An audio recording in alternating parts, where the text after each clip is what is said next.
Good day, Sir Alex. Ako po ulit si Guillermo ng Mindanao.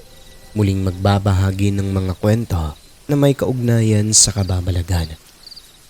Sa araw na ito mga kaibigan, naiibang kwento naman po tungkol sa aswang ang ibabahagi ko sa inyo.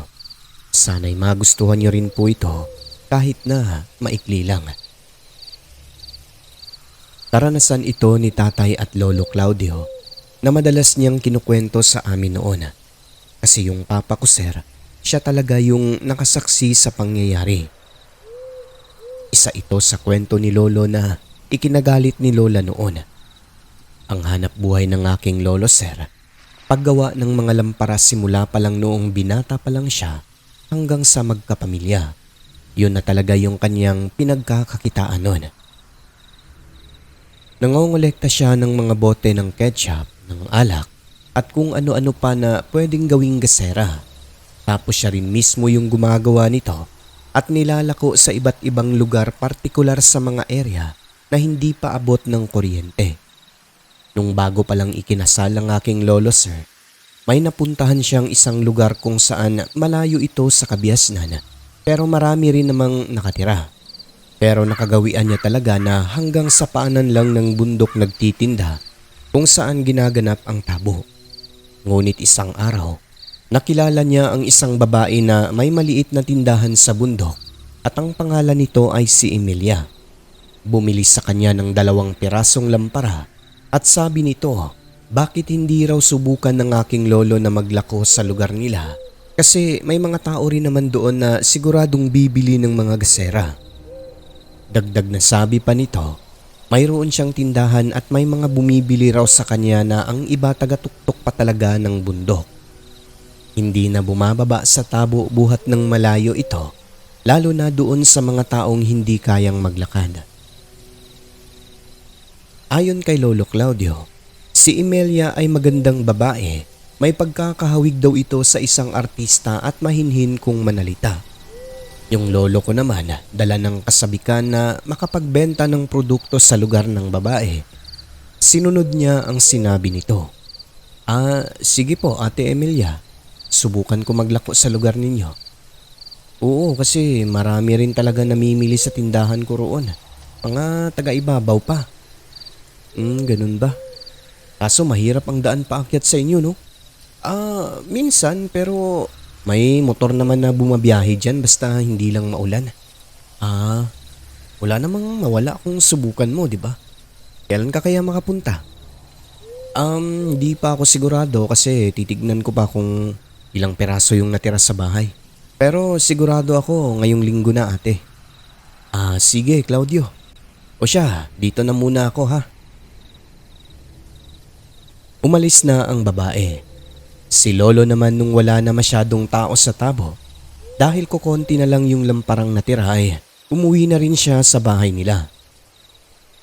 Maya-maya ay lumapit sa kanya yung isang nagmamaneho ng motor at nagtanong, ano raw sabi nung si Emilia? Yun ba? Wala naman. Ang sabi niya lang marami raw bumibili sa kanila ng lampara. Yun lang ang sinagot ni Lolo tapos nagpahatid na siya pauwi. Sa mga sumunod na araw noon, Sir Alex, 11:00 ng tanghali, bumalik si Lolo sa tabo at nagpahatid sa bundok sa lugar nila Emilia. Ang nasakyan niyang motor, yung naghatid sa kanya nakaraang araw. Hindi naman masyadong malayo ang lugar na yon. Kung tatansyahin, humigit kumulang, nasa mga 30 minutos lang din ang biyahe. At habang binabaybay ang lubak-lubak na daan paakyat, ang sabi nung driver kay Lolo, dapat hindi magpahapon masyado dahil kukonti lang ang motor na bumabiyahe sa lugar. Dapat 3:00 pa lang ng hapon, nandun na sa paradahan nakaabang para makasakay sa last trip na biyahe pababa ng bundok. Kung hindi maabutan di maglalakad na lang ako kung sakaling wala na talagang motor, di ba? Ay wag. Bakit naman? Naku, dayo ka pa naman dito pare. Ako nga na taga dyan lang sa baba hindi nga nagpapagabi sa lugar na to. Bakit nga? Kasi alam mo Claudio, may kasamahan kaming nadisgrasya rito. Hindi na nakauwi ng buhay. So ano naman ang koneksyon doon, maglalakad lang naman ako. Kasi hindi lang disgrasya sa motor ang ikinamatay niya, pare. Inatake raw ito ng kung anong mabangis na hayop. May mga sugat sa katawan eh. Paniwala ng karamihan. Aswang talaga ang gumawa, tol. Talaga? Baka disgrasya lang. Hindi, iba eh. Kaya ikaw, mag-iingat ka, pare. Pero sige lang, ganito na lang. Hihintay na lang kita mamaya sa paradahan. Kahit na lumagpas ka ng konti, hihintay na lang kita roon. Sige. Maraming salamat, bay. At siya nga pala, Claudio. Mag-iingat ka kay Emilia. Maganda pero kilala yan dito. Si Ate Emilia? Kilalang ano? Bantog na aswang daw eh. Natawa lang si Lolo sa sinabi ng driver kasi sa ganda ng babaeng yon pinagkakamalan na aswang. Tapos alangan din na maniwala sa kwento nitong namatay na kasamahan kasi baka disgrasya lang talaga ang ikinamatay at wala talagang pang-aatake ng aswang. At yun na nga po, Sir Alex, maglalako na sana nun ang Lolo Claudio ko kaso nang madaanan niya ang maliit na tindahan, nagkita sila ng babaeng si Emilia kung kaya hindi natuloy. Ang nangyari kasi, Sir Alex, si Emilia na mismo ang pumakyaw sa mga lamparan ni Lolo Claudio. Nang dahil doon, sumagi sa isip niya na parang nagkagusto sa kanya ang babae. Ala ate, ilalako ko pa sana yan pinakyaw mo na. Ayaw mo ba nun? At saka wag mo na akong ati-atihin ha, mas mauna ka pa sa aking tatanda. Ha? Biro lang, Claudio. Naisip ko lang kasi na dito rin naman pumupunta mga namimili sa lugar na to. Kaya kunin ko na lang lahat para hindi ka naman mahirapan. Naku, salamat sa iyo, Emilia ha. Hindi ko inasahan to ha. Walang anuman, Claudio. Halika, pumasok ka muna at magmerienda. Naku, wag na, nakakahiya naman po. Hindi, nakahanda na yan eh. Alangan naman sino pang kakain yan. Sige. Sabi ng nanay ko noon, hindi daw dapat tanggihan ang grasya kaya tara, gutom na rin ako eh. So ayun na nga po, pumasok na si Lolo sa maliit na terrace at nagmerienda. Nang tanungin niya ang babae kung sino ang kasama nito sa bahay, nagtaka ang lolo ko kasi nag-iisa lang umano ito at walang kasama. Unang napuna niya, nakahanda na ang pagkain sa mesa nang dumating siya. Kaya akala niya talaga may kasama si Emilia na naghanda ng pagkain sa loob. Ngunit dahil wala naman palang kasama, katakatakang parang alam ni Emilia na darating si Lolo Claudio kasi nga may nakahanda ng pagkain. Wala na kasi ang mga magulang ko, Claudio. Ako dati yung nag-aalaga sa kanila rito. Yung mga kapatid ko naman simula nung nakapag-asawa na, ayun, sa ibang lugar na rin sila nanirahan. Bumibisita pa rin naman dito paminsan-minsan lalo na yung pamangkin ko. Kaya pala. Di ka ba nalulungkot dito mag-isa ka lang? Siyempre, nalulungkot din naman. Lalo na kapag naalala ko yung mga magulang namin. Di ko naman maiwan-iwan dito kasi pag-aari ito ng mga magulang ko eh. At isa pa, dito na rin ang aking hanap buhay. At habang nagkukwentuhan, maya-maya nun, Sir Alex, nakaramdam ang aking lolo ng antok. At dahil meron siyang daladalang langis saan man magpunta, nabili niya sa tindahan yung menthol baser na ang pangalan ay puting bulaklak. Inamoy-amoy ito ni lolo hanggang sa medyo nawala yung kanyang pagkaantok. At di nagtagal noon, dumating naman yung driver ng motorsiklo. Sinundo niya ang lolo ko kasi lagpas na 3:00 ng hapon noon. Hindi pa dumarating sa paradahan. So ayun na nga po, nagpaalam na sila at nabatid nilang yung hitsura umano ni Emilia. Parang nadismaya na umalis sila. Sabi naman nung driver, baka talagang nagkagusto ito kay Lolo Claudio kaya ganon ang reaksyon. Kung baga, parang hindi pa uuwiin.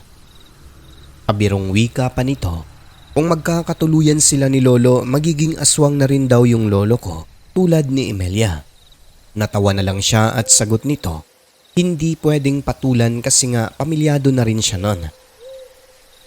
Pero kwento niya, parang malapit daw siyang matukso, Sir Alex, kasi nga kahit matanda sa kanya ng ilang taon, maganda ang babae at nag-iisa lang sa bahay nito. Ganun pa man, hindi nagpalupig ang lolo ko sa tukso. Bagkus ay kinuwento pa niya ang pangyayaring yon sa lola ko na ikinagalit naman nito. Ang sabi sa kanya, wag nang bumalik doon dahil baka hindi na makauwi. Di baling konti lang ang benta, ang mahalaga ay hindi magkasala at hindi maangkin ng babaeng sinasabing bantog di umanong aswang sa lugar na yon. Matapos nun, hindi na bumalik ang lolo ko sa naturang lugar. Hindi naman sa natatakot kasi nga sinasabing aswang daw, kundi sa mga pagbabanta ng lola ko lalo pat buntis siya nung panahon na yon. So fast forward tayo, Sir Alex. Makalipas ang mahabang panahon kung kailan 12 anyos na ang tatay ko noon. Siya ang naging katuwang ni lolo sa pagtitinda at marunong na rin siyang gumawa ng lampara. Nung time na yon, Sir Alex, ay mabenta pa talaga ito kasi hindi pa uso yung ilaw na kung tawagin ay solar. Kung kaya ang mga tao sa lugar bumibili talaga nun kasi matibay din talaga pagkakagawa ni lolo dahil ginagamitan niya ng panghinang. Kung baga, ayos din sa kalidad at pangmatagalan talaga.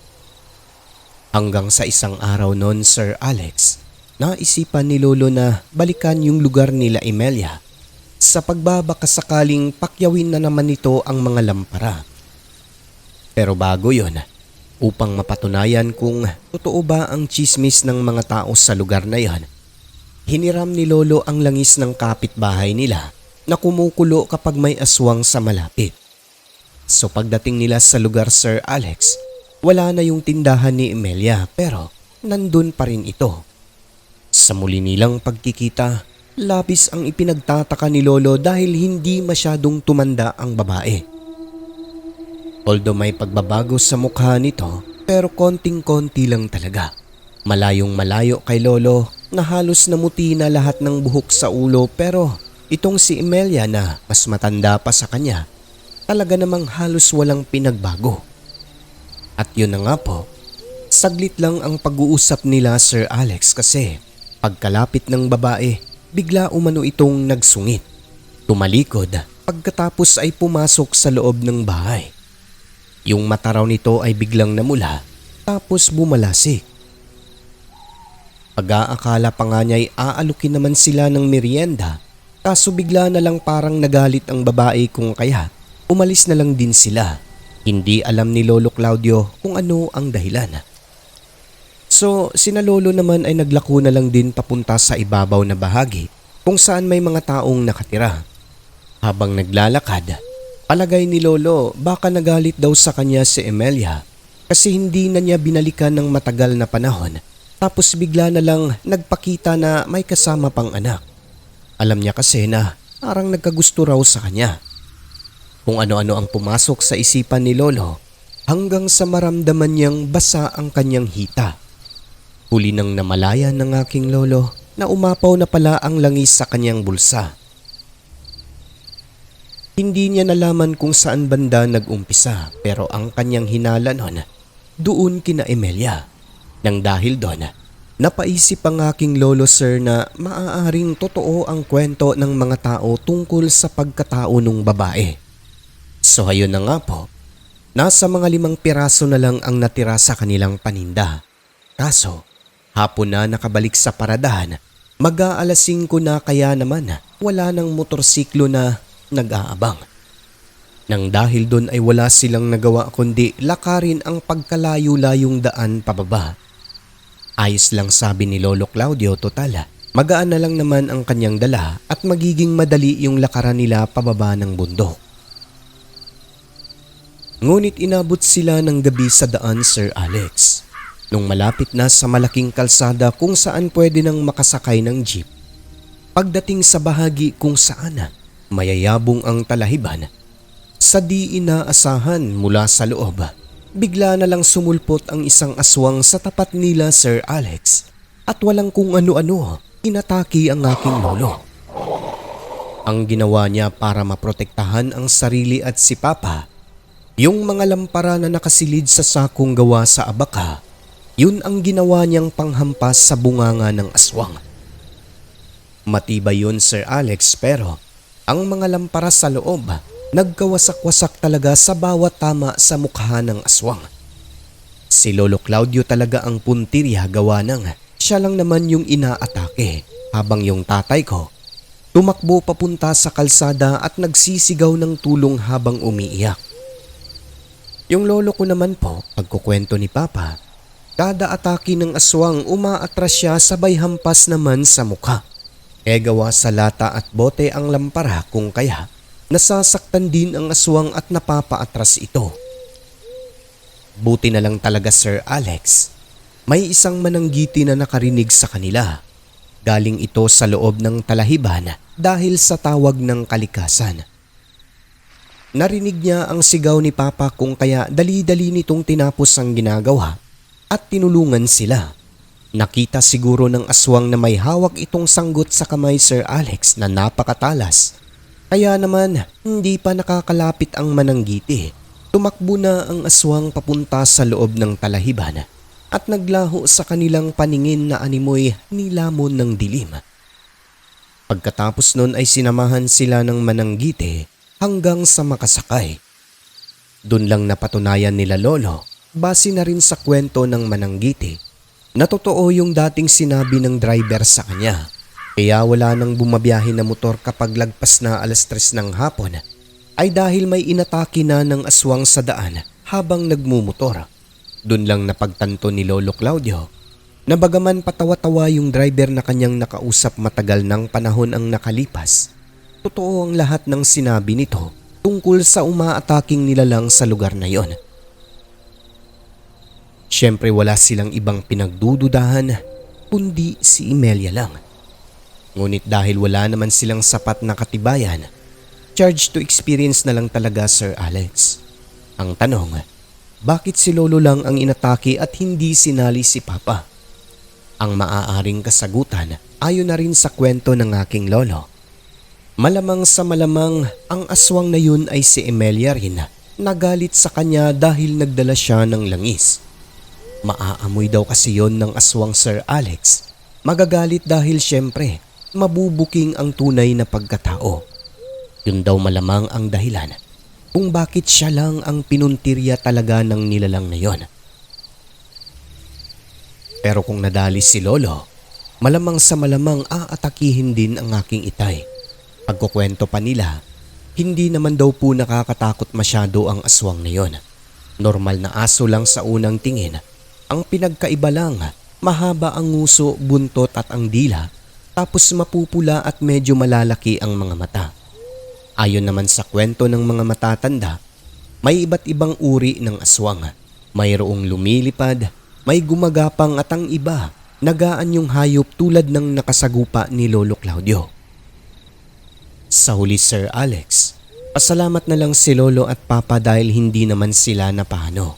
Ang nadali lang sa sagupaan na yon, 5 pirasong natira na lampara na nagkawasak-wasak sa mukha ng aswang sa bawat hampas ng aking lolo. Matapos doon, hindi na talaga bumalik ang lolo at papa ko sa lugar na yon sa takot na baka maulit ang nangyari. Hanggang doon na lang sa paanan ng bundok kung saan may ginaganap na tabo.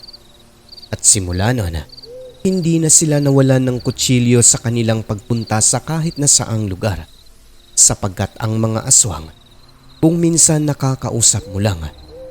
At kapag ikaw ay nakorsonadahan, umaatake kung minsan ng patraydor. Kaya mabuti na ang nakahanda kaysa sa ikaw ang mawala.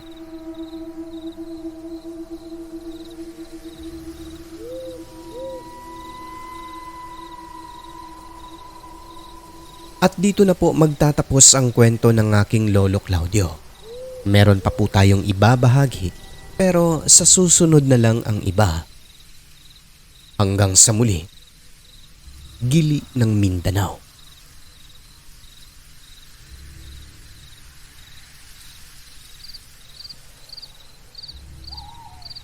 Ang mundong ating ginagalawan, nababalot ng kahiwagaan na tanging ang Diyos lamang ang siyang may kasagutan. Ako po si Alex at ito ang Southern Mindanao Creepy Experience.